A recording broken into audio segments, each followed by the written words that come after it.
If you don't know what's happening, I'm currently kicking out my producer and videographer because I've decided that they can no longer be in the room. Why? We discussed last week and the week before that I despise their male energy, and it's time to take the power back as women. So they can fuck off. Are you still in the room? No, they're not. But welcome to this next episode of Ayame.P Trust. Should we get on with the pissing show? Now, let me be honest. Let me be really frank. Am I emotionally and mentally drained today? Yes. Yes, I am. Do I feel up and ready to speak to you today? No. Not in any way. Am I still going to? Of course. We've got shit to do. So let's get on with the pissing show. I think we should. Let's go. You are listening to Ayame.P Trust. This is my podcast. I'm Ayame, and I've just kicked out my producer because it's all me. He tried to have a mic last week. What the piss? Anyway, this podcast is available on Spotify and Apple Podcasts, and if you want to watch it visually, you can do so on my YouTube. That's it. They're talking. Ayame.P Trust on YouTube. Ayame.P is my name. Anyway, let's piss and go. So,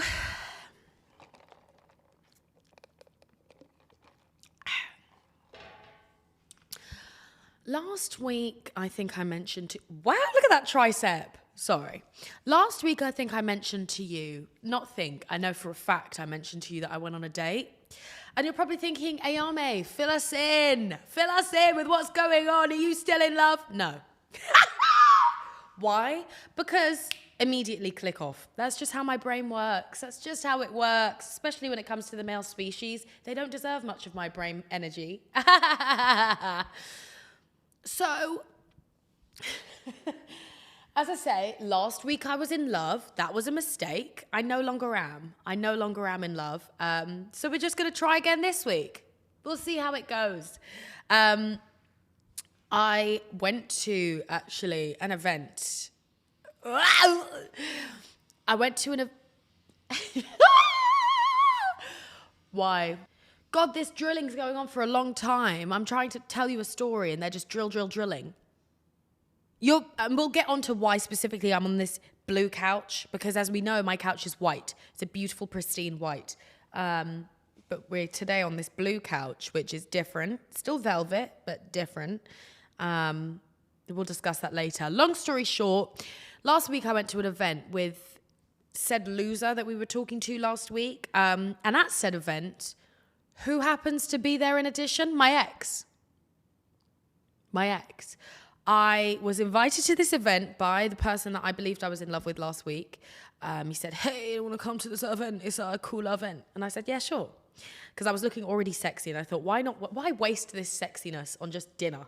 Let's continue this sexiness for other people to see. Let's bless them. So, decided to go to this event that I was invited to by the new person I thought I was in love with. As I get there...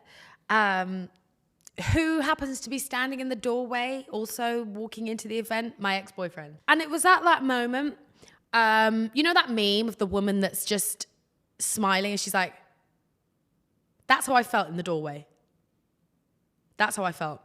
So I still decided to be a grown woman and walk in to this event.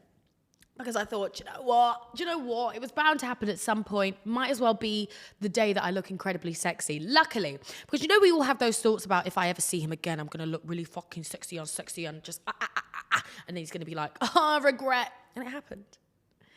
It did happen for me. And it will happen for you, inshallah. I was at this event. My ex saw me, spoke to me, said hello. It was still very much amicable. It was just weird. Because then... I was still in that event with the new person that I was speaking to at the time who was also trying to speak to me while my ex was next to me. Very much awkward. Very much pain. Very much happy to no longer be in that situation anymore, as in that setting. And then as a result of that night, I fell out of love. Anyway, but we won't get into that because that's deeper into my personal life. And we don't need to discuss my personal life that deeply, okay? Sometimes we need to have a barrier. He was a loser. So yes, you're probably wondering as well why I'm sat on this couch. This couch, as I said, is enoughly blue. Oh my piss. I'm going to voice note my my producer at the minute. Right, I'm filming this podcast and the drillings outside are making me stop. I don't know if you can pick it up, but it's making it very difficult for me to have a cute, fun time with all of my friends that I'm speaking to right now. So I don't know what the hell. I knew I should have never invited you, is the point I'm making here. Because you're a stupid... Why are you... How come you can hear me? Are you in the room? Hussam? Hussam? You're probably wondering why I'm on this couch and I'm moving house. I don't know if I mentioned it last week, but I'm moving house. My house right now, I think that's probably why I'm depressed today. I'm someone that relies very heavily on their environment. I rely very heavily, like my emotional state relies so heavily on my environment being clean, being clear, being just... And therefore, where I am right now, which is my current flat, it's full of boxes. There's mess everywhere because it's a lost cause. I'm not cleaning the house. I'm not cleaning that house because really and truly I'm moving in the next few days. So I'll wash up dishes, don't get me wrong, but I'm not going to clean the house like pristine because I'm going to be moving everything out and then getting a professional clean anyway. So why am I going to clean the house? So I'm living in disrepair with boxes everywhere. I'm just living with a stressful mind. So that's currently why we're sat here. I've come... Get out of here! Is this you? Get out! Why? Did you hear the voice note I sent you? Yeah. Well, every second that they keep coming.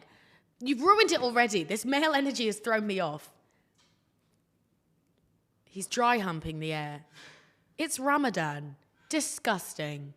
God, sorry, a man just walked in and it really threw me off. That was disgusting. Although, actually, that's another point I should make. I feel as though over the past few weeks, I've been very heavy on the man hate. Let me clear something up. Do I despise them? Yes. It's not exaggerated when I say I do. It's not exaggerated at all. But I feel as though maybe I am entering into a realm of bullying. But bullying men is okay. Do you know what? Long story short, I'm gonna put the men hate on hold. But just know, because I'm speaking directly to you, my beautiful babies that are listening to me, that know me, that get me, because we all get each other here. Even though I'm toning down the man hate, we all know. Long story short, I'm moving house, and it's been a real struggle for me. So that's why I'm currently sat on this couch. That's the intro I've got for you for what's going on in my life. I was supposed to go to a photo shoot today, but I'm just mentally not here. I'm mentally not here. I've had to have a coffee because mentally, as I say, I'm not here. There's a drill going on outside as well, which is just sending me into orbit. I'm currently not doing well. Let's move on to the next segment where I discuss something that's been said in the news. This week, we don't have a man infiltrating the system to tell me about football, people dying on bridges, and what was the other one he mentioned? He was a waste of time. Okay, let me not be a bully. He gave some suggestions, they were rubbish. Let's get on to it. So this week, on social media, I feel like this week a lot of people have been talking about how London is the most miserable place on earth. Do I agree? Not really. But that's because I'm a very London gal. And also, I've only ever lived in London. Well, no, I've lived in Toronto. Apparently, according to residents, Londoners are the loneliest people in the whole of the UK. Which is understandable. I feel like London is a very lonely city because it's so big. There's so much going on in London that it can become quite lonely. And also, I feel like when people move to, like, internationally, to move to the UK, they mainly move to London. And that already is a very lonely experience. Like I just said, when I moved to Toronto, it was lonely for me. Even though I had family there, I wasn't with my close friends. I wasn't with my mum. So it was very lonely in itself. So I feel like maybe that's why London's a lonely place. People living in Vauxhall and Camberwell Green are said to be the loneliest in the country, closely followed by people in Bermondsey and Old Southwark. Now, is there something to be said about the fact that these are all in South London?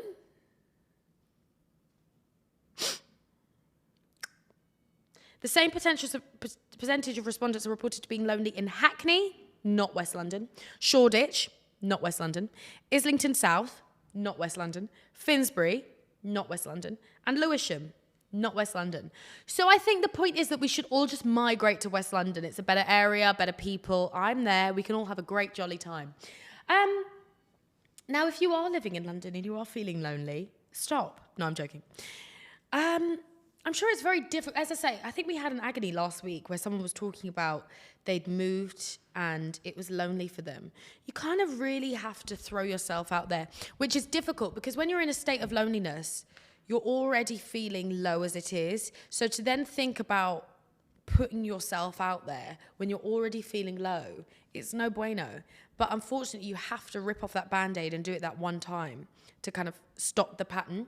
Otherwise, you're staying in that same pattern of being lonely and alone and not getting to know new people. Do you know what I mean? If you are depressed, though, you should go and see someone. Should I get a therapist? That's a section that I think I should speak about. That's another... Do you know what? Let's lead on to that and we digress. Do you know what? Maybe I have ADHD. You can piss off because also maybe... What was I going to say? Someone was telling me the other day that I should get a therapist and I feel I don't need a therapist. And if anyone else agrees with me, do let me know in the comments. Because I feel like mentally I'm okay. And I don't want to take up a therapist's time from someone who is mentally really struggling. But then they say, okay. So I have a history of mental health in my family. History of mental health, which I find is a really weird statement because, what do you mean history of? I have a history of breathing in my family. It's just like a normal, do you know what I mean? But my family, hello? There's no one here. My family, I'm going to say almost each and every member of my family has something mentally unstable about them. Diagnosed clinically, not just like they're crazy. Clinically, all of my family have mental issues. My mum has bipolar personality disorder. She also has ADHD. So mental illness, it's present. It's present and around. So I feel like because of that, I'm not someone that has been diagnosed with anything, and because of that, I feel like I'm very hyper aware of my mental state. Like if I ever feel myself getting low, I don't beat myself up. I know that it's like, it could be hormones, it could be this, it could be this. And when I get into feelings of like questioning my self-worth, again, I know that it's all in my head. I'm able to deduce certain things being in my head, if that makes sense. And therefore, I feel like I don't need therapy. But I've heard, apparently, the people that are hyper aware of their sense of self and hyper aware of mental health are the ones that need it incredibly, because there's something wrong with the fact that I'm able to mentally process. But at the same time, that makes no sense. Can someone explain what I'm trying to say? Because it's something like, because I'm able to deduce what I'm going through mentally, I'm not really speaking it out properly. I'm not really hashing it out with myself, and therefore struggling. And I don't know if any of you guys feel the same, if you guys go through the same thing. But I feel like I'm just mentally perfect. And I don't need therapy, although I am actually traumatized by a few things. Sometimes I think about them, I do have a lot of trauma. But that's like manageable, you know? It's a manageable trauma. Anyway, how did we get onto my mental health? My mental health isn't struggling in the minute. So that's the thing, when I say my mental health is struggling, it's not. I feel quite grateful in the fact that when I have really low days, they can be really low, but they're far and few between, and I can talk myself out of them. I wonder how that must feel to not be able to. Anyway, well, what else can we talk about? There was also something else I saw that I thought was absolutely disgusting. It was, you know, like those, and I'll see if I can get my producer, if you can do anything right, if you can put it on the screen, where it's like girls versus guys, how guys think versus how girls think. I wanted to read through it with you because I thought it was the most stupid thing on this planet. Guy's fact. When a guy is quiet, he's listening to you. When a girl is quiet, millions of things are running in her mind. Now, why do we think that men are stupid. But why do we feel like they're so, like, they've got the brain of an apple? Why do we do that? Because then that just defeats, I feel like it takes the blame from when they're doing something wrong. It's like, oh, because they're just dumb. They are dumb and they aren't as emotionally intelligent as women, 1000%. But they are not brain dead. In that, if they do something wrong, they can think about it and figure out why they did something wrong. And when they are quiet, they're not pissing listening to you. I can't remember the last time a man listened to me. My producer doesn't even listen to me. Ever. He's used, other than when I told him to leave. Power. But can we get rid of this idea? Can we get rid of this idea that they're brain dead? Because we're literally taking away their accountability by saying, oh, they're just dumb. You know how boys are. Do I? Because what I expect boys to be are humans. And I'm a human also. So why can't they just use their power of mind and be smart, intelligent humans? They have degrees. A lot of them have degrees. And you're telling me when they're sat being quiet, their brain's just numb? No. And I hear a lot of people say it to me as well. When I say I hate men, I think they're disgusting. And they're like, well, do you ever want to marry a man? It could go both ways. I could marry a woman because I am bi. But really and truly, I expect that, and how I envision it is when I say there will be one man that I meet when I explain to them why men, I detest them. And that man will say, I get it. Women do go through enough as it is. And then men just kind of make it worse. That is the man I will marry. That is the man that does not need to say, well, not all men. Shut your piss. Shut your piss up. Because I don't want to hear it. I literally don't want to hear it. So I would like a man with enough emotional intelligence to know that women suffer a lot at the hands of men, and then be able to empathize and sympathize with me. And then I will marry him. And I will absolutely worship him. Will I? Probably. I'm a lover girl.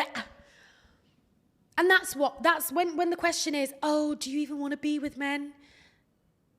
Unfortunately, I'm attracted to them. And the man that I decide to be with permanently will be that type of man. Anyway, on to the next one.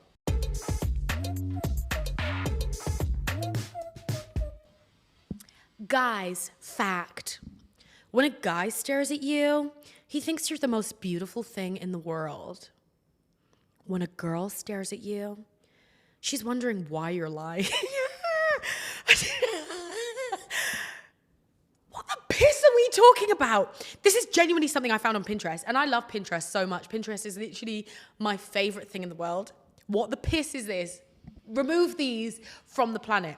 Right, when a guy's staring at you, he thinks you're the most beautiful thing in the world. Doubt it. He's probably thinking about other things. I mean, he may think you are incredibly beautiful, but I'm sure there are other moments he'll stare at you and be like, oh God, I really want to go into, I don't know, something. What am I thinking about as a man? As a man, what do men think about? Oh God, I'd really like to try not wearing skinny jeans. I'd really like to not wear skinny jeans. That's what I think men think about. When a girl stares at you, she's wondering why you're lying. Is she?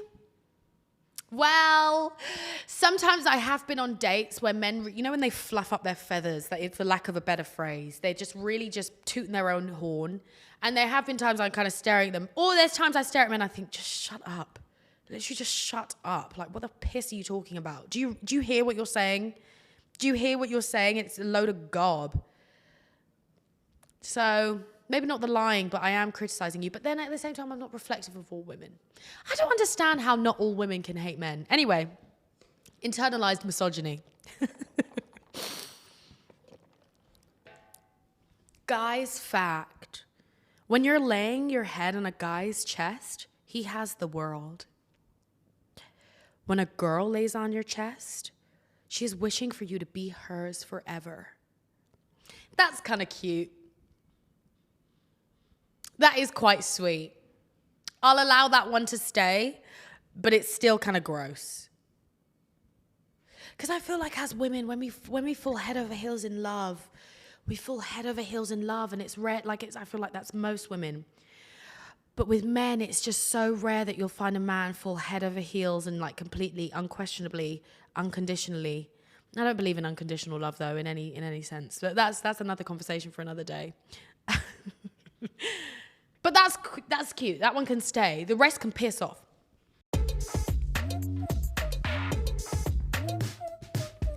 When a guy calls you every day, he's in love.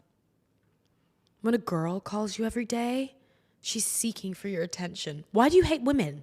Why does this thing hate women? What the piss? Could she not just be in love as well? When a guy calls you every day, he's in love. Yeah, potentially.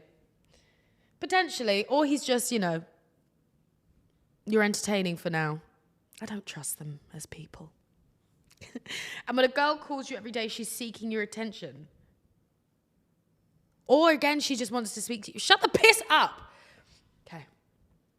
When a guy says, I miss you, he misses you more than you could have missed him. What? What the fuck? When a girl says, I miss you, can miss you more than that. I mean, this is just intense, but it's disgusting. It's so cringe, like it's intensely cringe. He misses you more than you could have missed him. Why is it as well, this whole thing about, I feel like I'm not going to articulate myself properly, where it's like, when a guy falls in love, like he proper falls in love, and like the reason that men end up being bad to women is because it's that one girl that fucked them up. Shut your piss! Shut the piss up! You lack emotional intelligence and you haven't healed. That's why. That's why you mistreat women. Because you have been, maybe you have experienced a heartbreak and you haven't taken the moment to yourself to heal. So no, it's not because there's women that just, it's that one woman that breaks a man. It just perpetuates that whole Adam and Eve thing, that Adam was fine, Eve came along, said, eat the blood clot apple, and Adam ate it. And then, it was all Eve's fault. No, Adam, say no. Say no to the apple. Why did you follow that? Why did you follow that and then blame her? Huh? Anyway. How do we even know that Eve even said that in that book? Do you know what? It's Easter Monday. No, it's Easter Tuesday. Is that even a day? It's Tuesday from the Easter. So let me not go heavy on the Christianity. Long story short, how do we know it was Eve? That's all I'm going to say. That's all I'm going to say. How do we know it was Eve? Because who wrote it? A man. What do men do? Hate women. Next one.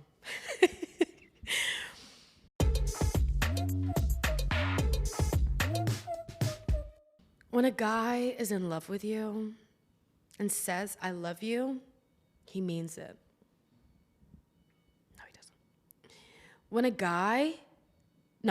a girl is in love and says, I love you, she means it.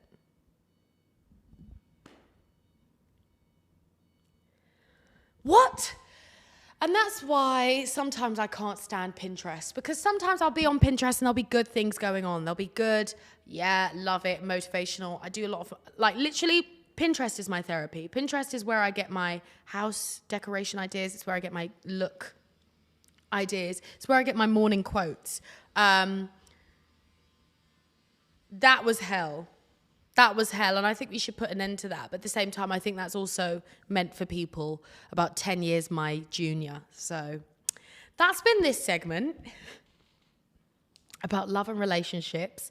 Now we're going to move on to my agonies. And we know the drill. Agonies is when you guys send me in agonies. onto my website. You've already sent them in and you can no longer submit them. I don't know why I keep doing this. Agonies is where you send me in, or previously have sent me in, problems that you're facing, or you just want to, I mean, the agonies I had last week was just a load of garb. There was one about being mixed race, which I feel I didn't really divulge into. Maybe one episode I'll talk about being mixed race, but do you guys care? Not really. I barely do. Let's go.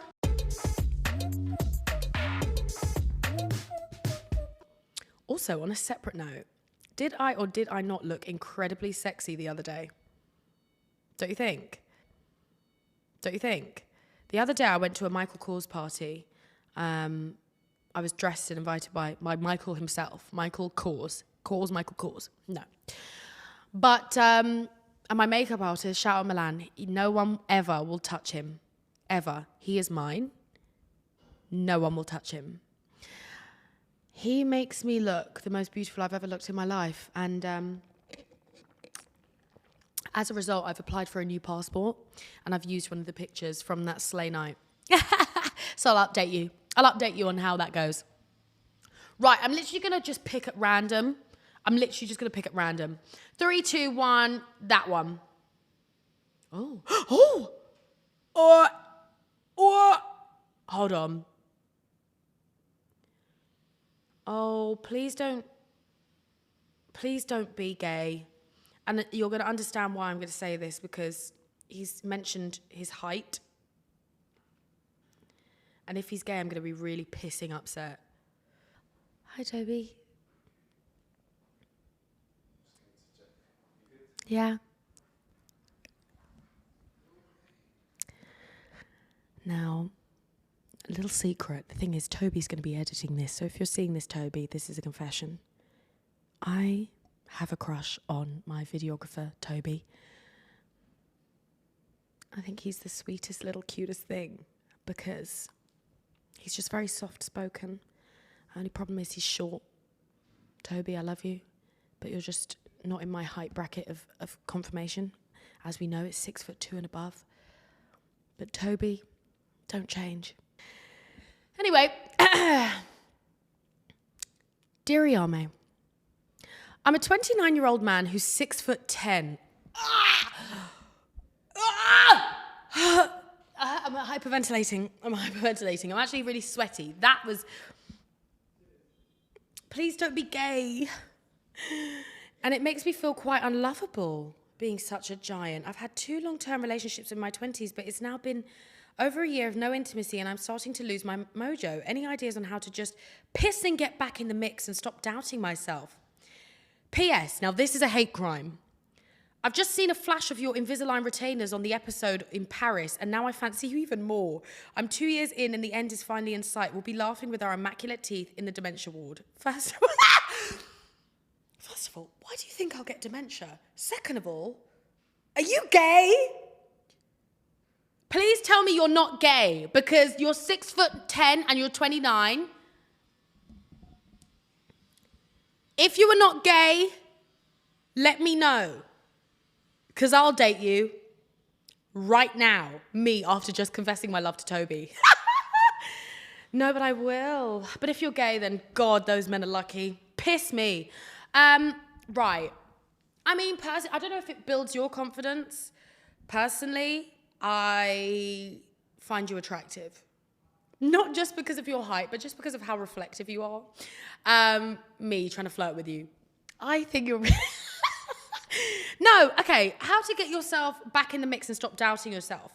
See, the thing is, and I think it's maybe because it's been instilled in me for several years, it's very rare that my self-confidence wavers. Why?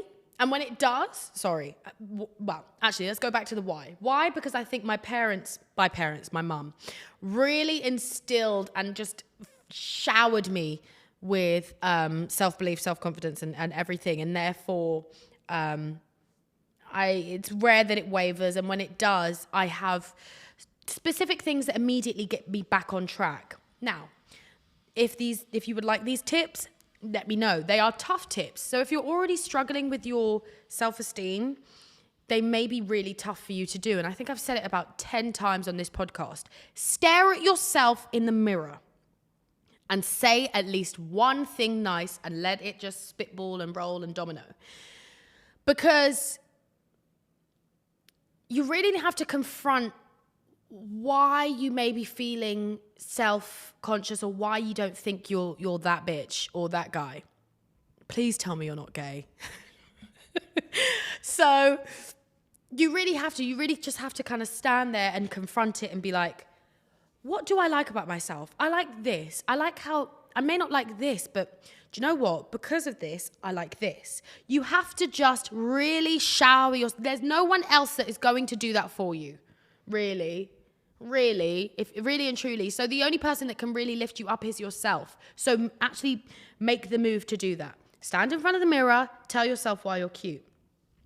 In every opportunity you can, make yourself feel good. Now, that may be as simple as having a shower and washing your hair. It may be that simple, especially if you're in a depressive state. I can say my mum is currently not doing well. And she, when she doesn't do well, obviously, and a lot of people I know, when they're in kind of a very, very low state, you don't really care about your personal hygiene. You don't care about how you look because you just think, oh, fuck it, no one cares about me anyway. I'm this, I'm ugly, I'm this. Take a shower. That's it. Take a shower, wash your hair. There's also something spiritual, I feel like, and I'm not going to get all into the spiritual energy, but there's something spiritual about, you know, like, I'm gonna wash that man right out of my hair. I'm gonna wash that man right out of my hair. That. Wash all your problems out of your hair. There is something really, I feel like hair really harbors certain feelings, which sounds really silly. Don't get me wrong. But I feel like hair does hold a lot of energy. And when you wash it and wash it out, all those oils and that dirt, you naturally feel a bit more rejuvenated. Maybe it might be 1% rejuvenated. It might not be 100, but you feel a bit more rejuvenated. So take a shower, wear a nice outfit. If you wear makeup and kind of accentuate your features more if you like. And yes, that is how you're the only person really that can build your confidence. So do those small things to build your confidence. When I'm feeling feelings of lowness and low self-esteem, that is what I do. That is the first port of call I do. Looking at myself and making myself feel good. Even if it's just you're not doing anything that day. Still wash your hair, still wash your body, your face, your hair. Do a skincare treatment and rejuvenate yourself. As for you've had 2 long-term relationships in your 20s, but it's now been over a year of no intimacy.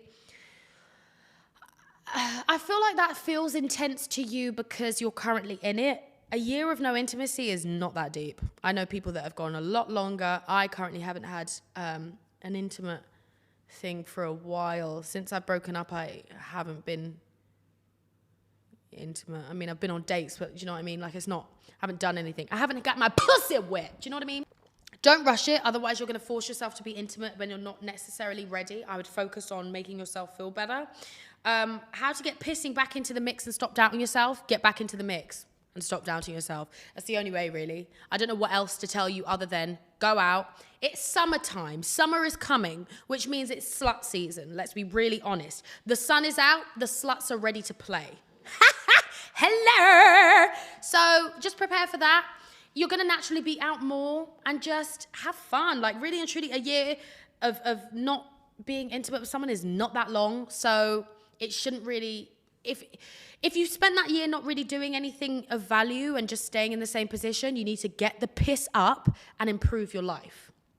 Okay? Because if you spent that year not being intimate, just dwelling on how you feel like you're shit and then just wallowing in sadness, you've wasted a year of wallowing in sadness and not improving yourself. Do you know what I mean? And it doesn't necessarily have to be a full 180 change of viewing yourself in a big light, but at least do something. So yeah, the time between now and when the sun is fully out and it's hot and people are sweaty and sexy, go to the gym, look at yourself in the mirror, put yourself in nice clothes, do that. And then get out in the town. You're 6'10". After this, DM me if you're not gay, if you're bi or straight, and you like women. If you like women, DM me, because you're 6'10", and in a 29 and I'm 27, that's a perfect age. Because when you're like 33, I'll be what? I'll be 31. That's we can get married then, and then 2 years later we can have our first child. But only if you like women. You're 6'10". I'm almost queefing. Do you know what I mean? Anyway, don't ever speak about my Invisalign again. It's my biggest thing. I've actually had to, my Invisalign are currently in my pockets. It's hell. It's hell because it's so shiny. I hate it. But I will have straight teeth. And then I'm going to fix this little situation where I was in the Dominican Republic and dove in a shallow pool and chipped my tooth. But that's another conversation for another time. Next one.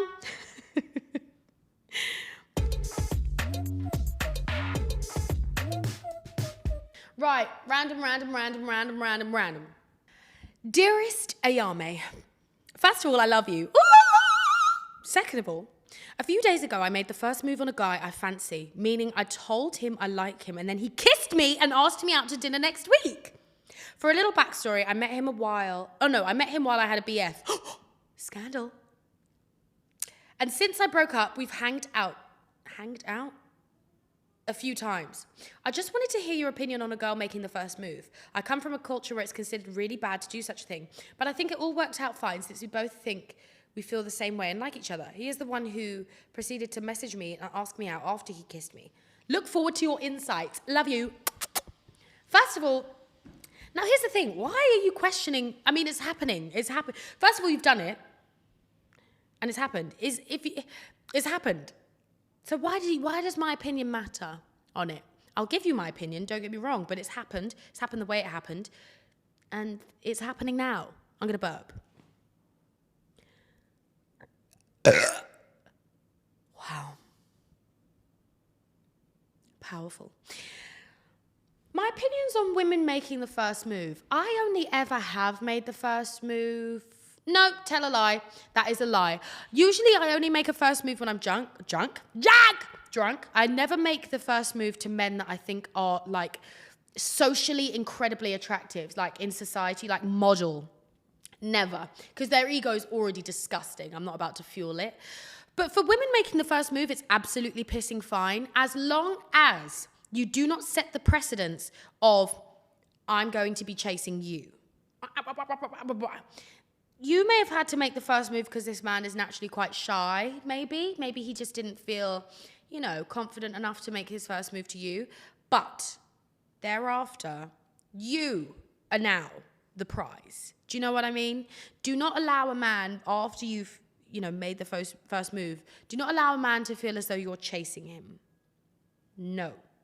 You make the first move, you allow him the opportunity, you give him the opportunity, you're basically saying, hi, I find you attractive, so do feel confident enough to speak to me if you wish, but I'm not about to chase you.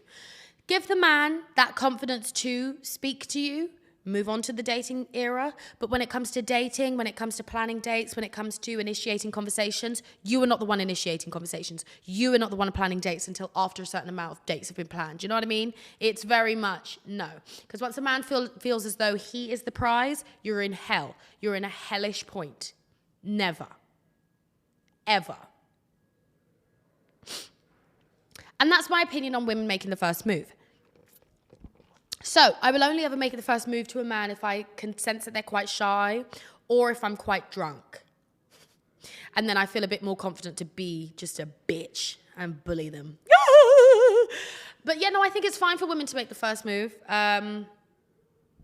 Absolutely fine. Do I think it's fine for women to propose? Not necessarily. Why? Because there's that whole thing about, I put it in the same brackets as like a shut up ring and like a you're not really my true love kind of thing. Because if they know you want to be proposed to, they should work their absolute hardest to propose to you. But that's a whole separate conversation. Do you know what I mean? Make the first move though. And that's number 2. Now,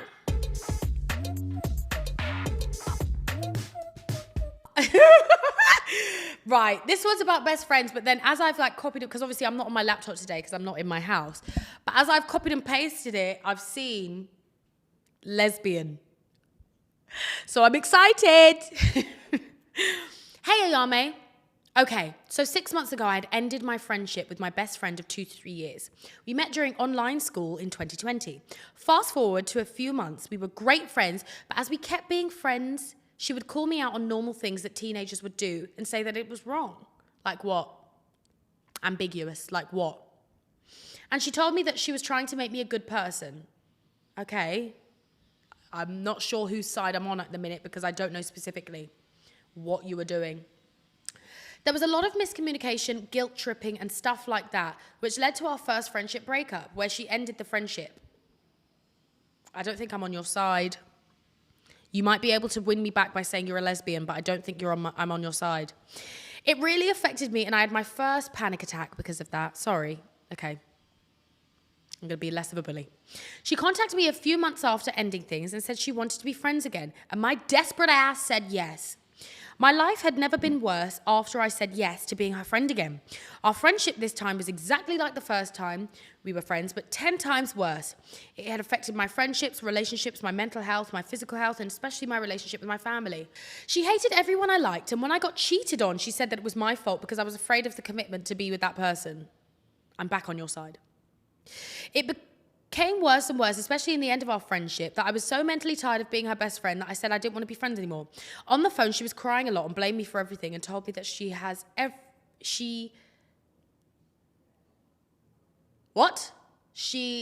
everything good be my life. That's literally what it says. She have everything good be my life. Don't know what that means. Honestly, after I stopped being friends, a big weight on my shoulders was off my chest. Sorry, just funny that you've said that. You said a big weight on your shoulders was off your chest. You could just say a big weight was off your chest or your shoulders, just to help with English.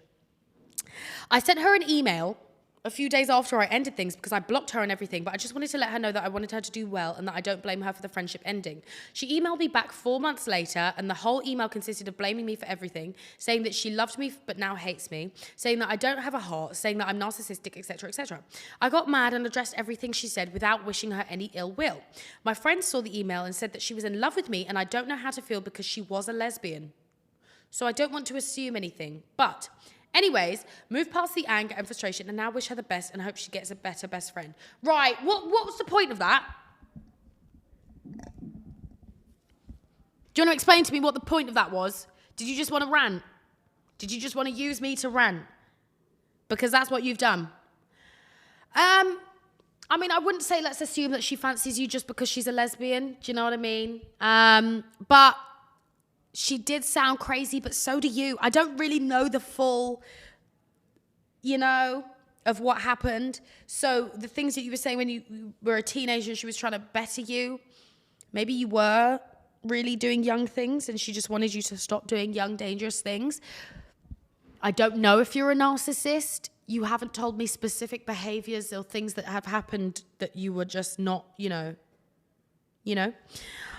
Long story short, glad you're out of the friendship. Congratulations. I hope you both do well. I don't know what to say. I don't know what to say other than sure. Glad you're in a happier place. Not sure who's in the wrong because I don't have much insight. I've just read a very one-sided thing. Anyway, let's see if I can do one more because that was absolutely a garbage time to be alive. Do you know what I mean? Dear Ayame, about a year ago, I fell in love with this straight boy who led me on for months and acted like he liked me. Every night we would talk for hours and he would be the kindest and sweetest, most loving person. Then during the daytime at school, he won't even look at me. Are you gay? Let me know if you're gay. We don't really talk anymore, but I miss him more than anything in the world and would do anything to talk to him again. You have a trauma bond. You have a trauma bond. There's no way, there's no reason for you to miss him, to be quite frank. I have to see him every day in the hallway at school. When I see him, it feels like I get punched in the gut. And it makes me want to bawl my eyes out. What do? I just can't do this anymore. Sweetie, you're in love. Okay, I'm going to assume that you're a gay man because you've said you fell in love with a straight boy who's led you on. And your name is a male name. Because you've said your name, but this week, I'm not outing the names, okay? This week, I'm going to be smart with it, okay? The worst thing you can do, in my opinion, as a gay man is try and convince yourself that that a closeted man is good for you. I know so many people that fell in love with closeted men that were ashamed of their sexual orientation, and as a result, they have been left heartbroken. Why? Because they don't even accept themselves. Why are they going to accept you? They are not even proud of their own disposition. Why are they going to be proud about you? Do you know what I mean? So stop convincing yourself that this man that you've had a trauma bond with, because you've had a trauma, this is a trauma bond. He may be funny at times. He may have made you laugh.